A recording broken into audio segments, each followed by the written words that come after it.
ভারতের আশ্রয়ে থাকা শেখ হাসিনার সাথে গোপনে বৈঠক করেছেন রাশিয়ার প্রেসিডেন্ট ভ্লাদিমির পুতিন। এমন খবরে সয়লাব সোশ্যাল মিডিয়া। যেসব খবরে বলা হচ্ছে পুতিন শুধু হাসিনার সাথে দেখাই করেননি, বরং পুতিন নাকি হাসিনাকে রাশিয়াতে আশ্রয় দিতে প্রস্তুত। আসলেই কি এমন ঘটনা আদৌ ঘটেছে, নাকি এটা নিয়ে চলছে আরেক ধরনের রাজনীতি?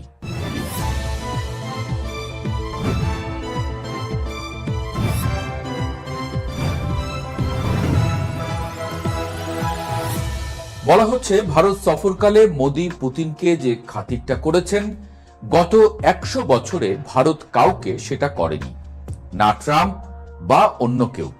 রাশিয়া প্রশ্নে প্রচন্ড চাপে থাকা ভারত যেন ট্রাম্পকে চোখে আঙুল দিয়ে বুঝিয়েই দিল রাশিয়া ভারত প্রেম আগে, পরে বাকি দুনিয়া।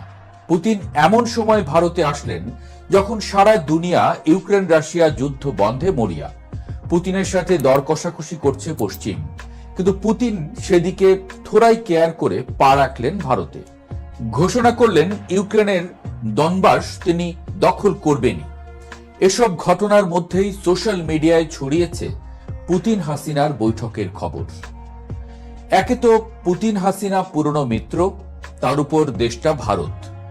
আওয়ামী লীগের বাংলাদেশ, ভারত, রাশিয়া 71 প্রশ্নে এই তিন দেশ যেন তিন ভাই। হাসিনাকে নিয়ে ভারত দিন কয়েক আগেও দোটানায় থাকলেও সম্প্রতি ভারতের পররাষ্ট্রমন্ত্রী জয়শঙ্কর বললেন শেখ হাসিনার যতদিন ইচ্ছে ততদিন তিনি ভারতে থাকবেন। অর্থাৎ শেখ হাসিনার প্রতি ভারত আর কোনো রাগঢাক রাখছে না। মানে হলো ইউনূস সরকারকে বুঝিয়ে দেয়া যে কার পক্ষ সরাসরি নিয়েছে ভারত। এই অবস্থার মধ্যেই পুতিন ভারতে পা রাখেন। আর খবর রটে ভারত রাশিয়া হাসিনার বৈঠক হয়েছে দিল্লিতে, যদিও ফ্যাক্ট চেকাররা বলছে এ সংক্রান্ত সব ভিডিও সব আগে। কিন্তু ভারতের কিছু কিছু গণমাধ্যম এবং ব্যক্তি এমনভাবে বিষয়টি তুলে ধরেছে তাতে মানুষের আসলে দোলাচলে না পড়ার কোনো কারণ নেই। তো ভারতে পুতিনের এহেন সফরে কোন পক্ষ কি পাচ্ছে, এ নিয়ে আলোচনা আগানো যেতে পারে। দিল্লির হায়দ্রাবাদ হাউসে মোদি আর পুতিনের এই বৈঠকের দিকে যখন সারা বিশ্ব তাকিয়ে, তখন পর্দার আড়ালের ঘটনাগুলো আসলে সিনেমার চিত্রনাট্যকেও হার মানায়।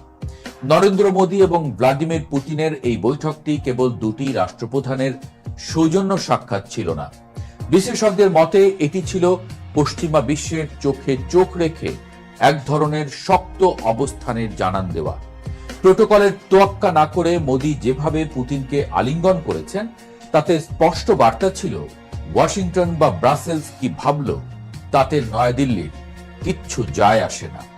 ইউক্রেন ইস্যুতে যখন পুরো ইউরোপ এবং আমেরিকা রাশিয়াকে একঘরে করে ফেলার মিশনে নেমেছে, তখন মোদির এই উষ্ণ অভ্যর্থনা প্রমাণ করে যে রাশিয়ার সাথে ভারতের সম্পর্কটা কোনো সাময়িক বাণিজ্যের উপর দাঁড়িয়ে নেই, এর শেকড় আরো অনেক গভীরে।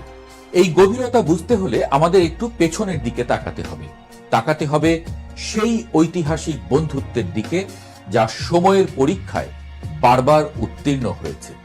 রাশিয়া এবং ভারতের সম্পর্ককে আন্তর্জাতিক রাজনীতির বিশ্লেষকরা প্রায়শই ওয়াল ওয়েদার ফ্রেন্ডশিপ বা সব ঋতুর বন্ধুত্ব বলে থাকেন।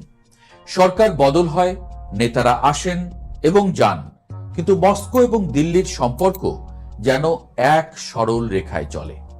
স্নায়ুযুদ্ধের সময় থেকে শুরু করে আজকের এই বহুমাত্রিক বিশ্ব ব্যবস্থায় রাশিয়ার সব সময় ভারতের পাশে ঢাল হয়ে দাঁড়িয়েছে। জাতিসংঘে যখনই কাশ্মীর বা অন্য কোনো ইস্যুতে ভারতের বিরুদ্ধে প্রস্তাব এসেছে, রাশিয়ার ভেটো ক্ষমতা ভারতকে সুরক্ষা দিয়েছে।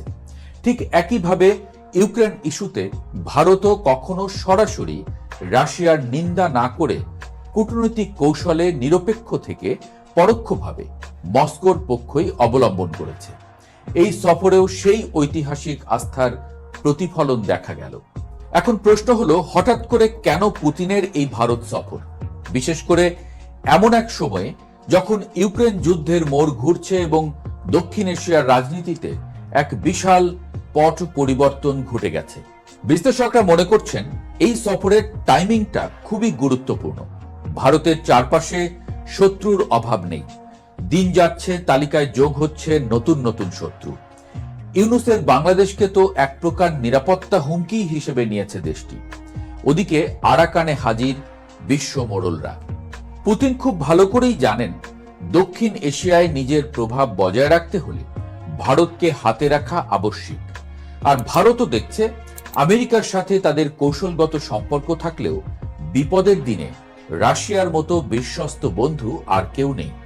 ঠিক এই কারণেই পশ্চিমা নিষেধাজ্ঞার ঝুঁকি মাথায় নিয়েও মোদি পুতিনকে লাল গালিচা সংবর্ধনা দিয়েছেন।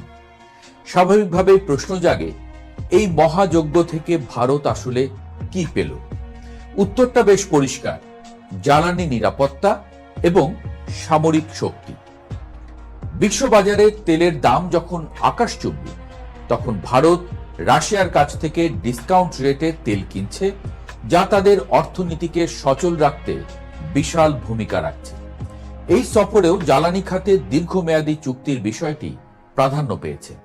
এর বাইরেও ভারতের প্রতিরক্ষা ব্যবস্থার মেরুদণ্ড এখন রাশিয়ান অস্ত্র।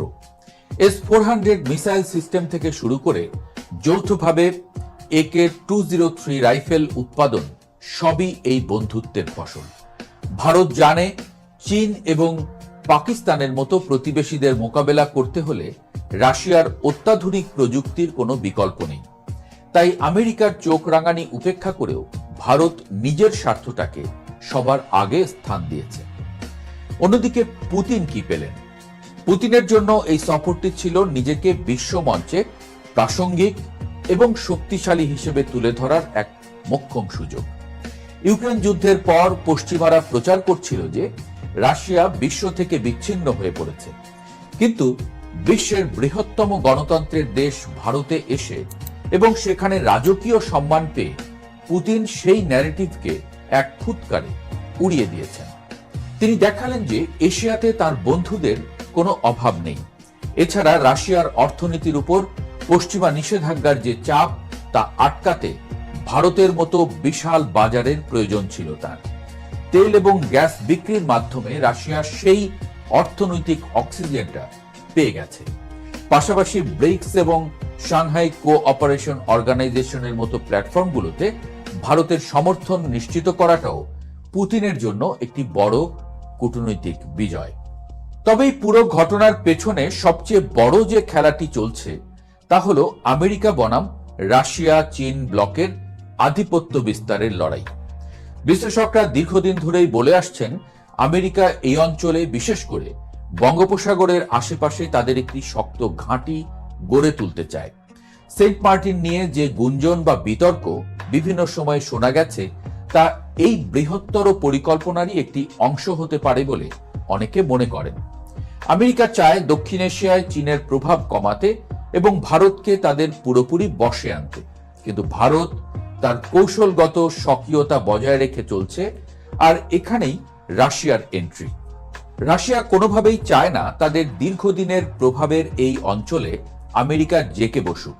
পুতিনের এই সফর এবং ভারতের সঙ্গে ঘনিষ্ঠতা মূলত আমেরিকার সেই এশিয়ান ন্যাটো বা এই অঞ্চলে একক আধিপত্য বিস্তারের স্বপ্নের পথে একটি বড় দেয়াল তুলে দেওয়া। এই সমীকরণে 1971 সালের স্মৃতিচারণ করাটা খুবই প্রাসঙ্গিক, কারণ ইতিহাস বারবার ফিরে আসে। 1971 সালে বাংলাদেশের মুক্তিযুদ্ধের সময় যখন পাকিস্তানের পরাজয় নিশ্চিত জেনে আমেরিকা তাদের সপ্তম নৌবহর পাঠিয়েছিল, তখন কিন্তু এই রাশিয়াই আমাদের রক্ষা কবচ হয়ে দাঁড়িয়েছিল। বঙ্গোপসাগরে আমেরিকার জাহাজের গতিরোধ করতে রাশিয়া তাদের সাবমেরিন এবং ডেস্ট্রয়ার পাঠিয়ে দিয়েছিল।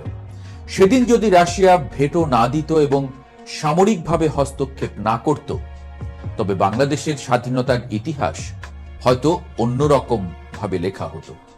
সেই কৃতজ্ঞতা বোধ থেকে বাংলাদেশ, ভারত এবং রাশিয়ার মধ্যে একটি অঘোষিত মনস্তাত্ত্বিক বন্ধন রয়ে গেছে। আজকের দিনেও যখন আমেরিকা মানবাধিকার বা গণতন্ত্রের ধুয়ো তুলে এই অঞ্চলের রাজনীতিতে হস্তক্ষেপ করতে চায়, তখন পুরনো সেই স্মৃতিগুলোই আবার সামনে চলে আসে। আগের আলোচনায় আবার ফিরে আসি। শেষমেশ পুতিন এবং হাসিনার সরাসরি বৈঠক হোক বা না হোক, রাজনীতির মাঠে বার্তাটা কিন্তু পৌঁছে গেছে। শেখ হাসিনা ভারতে আছেন এবং ভারত স্পষ্ট করে দিয়েছে যে তারা তাদের পুরনো মিত্রকে ছাড়ছে না। আর ভারতের কাঁধে হাত রেখে পুতিনও বুঝিয়ে দিলেন এই অঞ্চলে আমেরিকার আধিপত্য মেনে নেওয়া হবে না। সোশ্যাল মিডিয়ায় ছড়িয়ে পড়া গুজবের সত্যতা যাই হোক, জিওপলিটিক্সের দাবার বোর্ডে রাশিয়া, ভারত এবং হাসিনার এই ট্রায়াঙ্গেল যে একটি শক্তিশালী অবস্থান তৈরি করেছে তা অস্বীকার করার কোনো উপায় নেই। ইউনূস সরকার এবং তাদের পশ্চিমা মিত্ররা এখন এই নতুন মেরুকরণকে কিভাবে মোকাবেলা করবে সেটাই এখন দেখার বিষয়।